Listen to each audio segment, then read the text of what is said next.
शिमला में हिमाचल के मुख्यमंत्री जयराम ठाकुर की ओर से प्रेस कॉन्फ्रेंस की जा रही है। सीधे सुनवाते हैं आपको। रास्ता रोक करके प्रधानमंत्री जी के कार्यकाल को आगे बढ़ने नहीं दिया।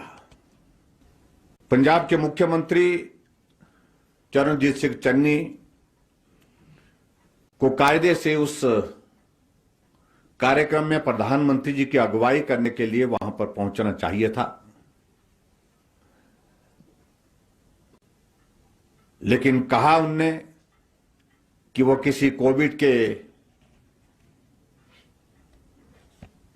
पेशेंट के संपर्क में आए हैं, इसलिए उन्होंने अपने आप को आइसोलेट किया है। लेकिन उसके पश्चात भी जहां उनको संपर्क करने की कोशिश की फोन के द्वारा,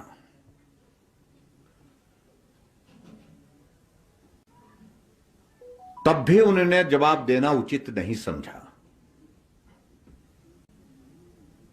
एक प्रतिष्ठित टेलीविजन चैनल के स्टिंग ऑपरेशन के माध्यम से अब इस सारे घटनाक्रम की पोल खुल गई है। पिछले कल 11 जनवरी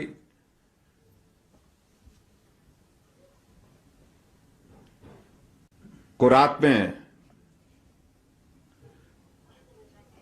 प्रधानमंत्री श्री नरेंद्र मोदी जी की सुरक्षा के साथ किए गए खिलवाड़ और इरादतन चूक पर एक निजी चैनल की इन्वेस्टिगेटिव टीम ने कुछ बहुत बड़े खुलासे किए, जो कि कई तरह के सवाल उत्पन्न करते हैं। और भारतीय जनता पार्टी, जिसको पहले दिन से ही कह रही थी कि 5 जनवरी को यह घटनाक्रम एक साजिश के तहत हुआ है, हमारा यह मानना है कि यह कोई संयोग नहीं बल्कि एक खूनी साजिश का एक रूप था। और हमारा यह भी मान्यता है कि अचानक नहीं बल्कि ये सब आयोजित था। और हमारा यह भी मान्यता है कि यह कुदरती नहीं बल्कि एक कॉन्स्पिरेसी थी। और हमारा यह भी मानना है ये स्पॉन्टेनियस नहीं था बल्कि ये स्पॉन्सर्ड था। और आज मैं इस बात को आपके सामने विशेष तौर से अपनी बात कहने के लिए इसलिए आया कि इस स्टिंग ऑपरेशन में जो एसएचओ और जो डीएसपी सीआईडी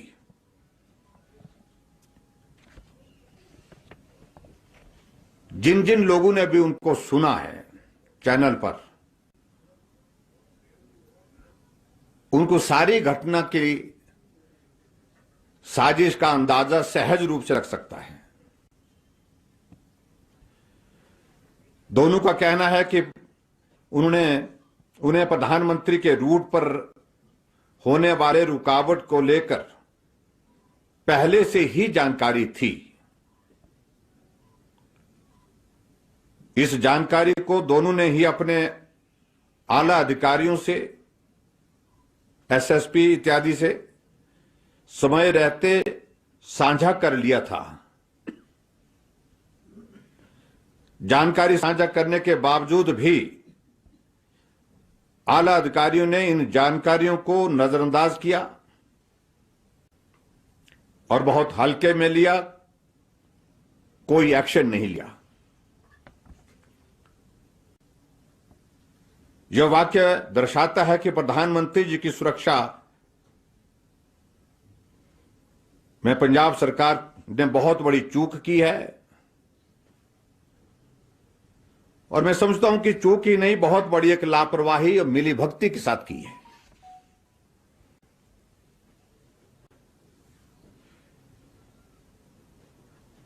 केवल स्थानीय पुलिस की ही नहीं, स्थानीय सीआईडी इंटेलिजेंस ने भी कुछ दिनों पूर्व प्रधानमंत्री के रूट पर सुरक्षा चूक पर अपना रिपोर्ट दिया था, और इस रिपोर्ट पर भी पंजाब सरकार ने कोई भी कार्रवाई नहीं की और मूक दर्शक बन करके बैठी रही।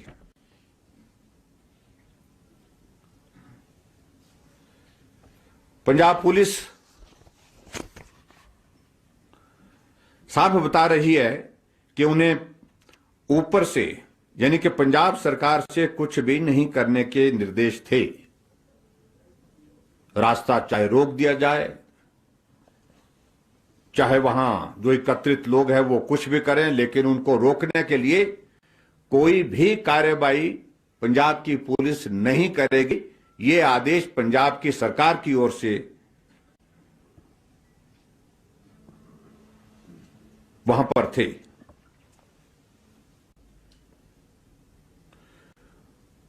और हम इन बातों को अगर देखें तो ये सारे तथ्य जो है वो कांग्रेस की सरकार की सारी पोल खोलती है, और ये कनाइवेंस के साथ जो है वो जिस प्रकार से वहां पर इस घटना को अंजाम देने की कोशिश हुई, उसकी हम कड़े शब्दों में निंदा करते हैं। और हैरानी की बात तो यह है कि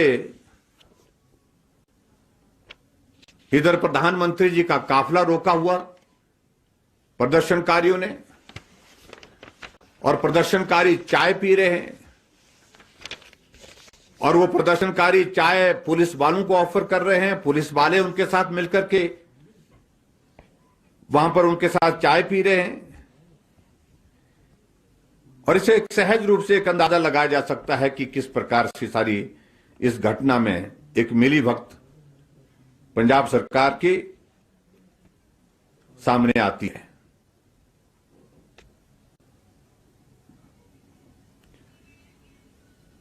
और इसमें मैं कहना चाहूंगा, सीआईडी के डीएसपी सुखदेव सिंह फिरोजपुर ने बताया कि संवेदनशील इलाके में प्रधानमंत्री की रैली से पहले उन्हें पूरी एक एक पल जमीनी हकीकत अपने आला अधिकारियों को व्यक्त करके उन्हें बताई।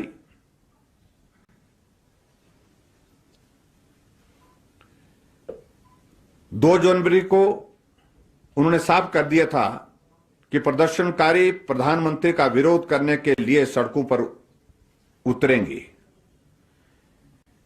डीएसपी और उनकी टीम ने हर तरीके से जानकारी जुटाई, हर दिन की रिपोर्ट उन्होंने हर आला अधिकारी के साथ साझा की।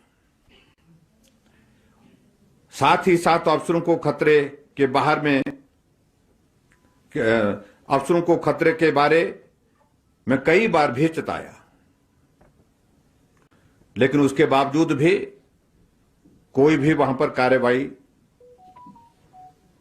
ऊपर से जो अपेक्षित थी वो नहीं की गई।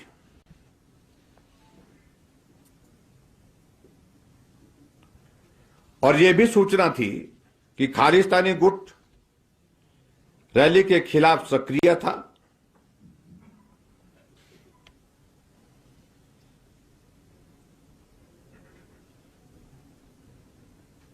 सिख फॉर जस्टिस के पन्नू ने प्रधानमंत्री को जूता दिखाने वाले के लिए इनाम की घोषणा की हुई थी। इतना होने के बावजूद भी वहां पर इन आंदोलनकारियों को आने दिया गया, ये बहुत बड़ी चिंता का विषय है। और आमतौर पे जहां प्रधानमंत्री जी का रूट लगता है वहां सारे बिजनेस एस्टेब्लिशमेंट्स, सारी दुकानें बंद की जाती हैं, लेकिन उसके बावजूद भी जिस फ्लाईओवर पर प्रधानमंत्री जी का काफिला रोका गया, वहां पर उसी के नीचे शराब की दुकानें खुली थी।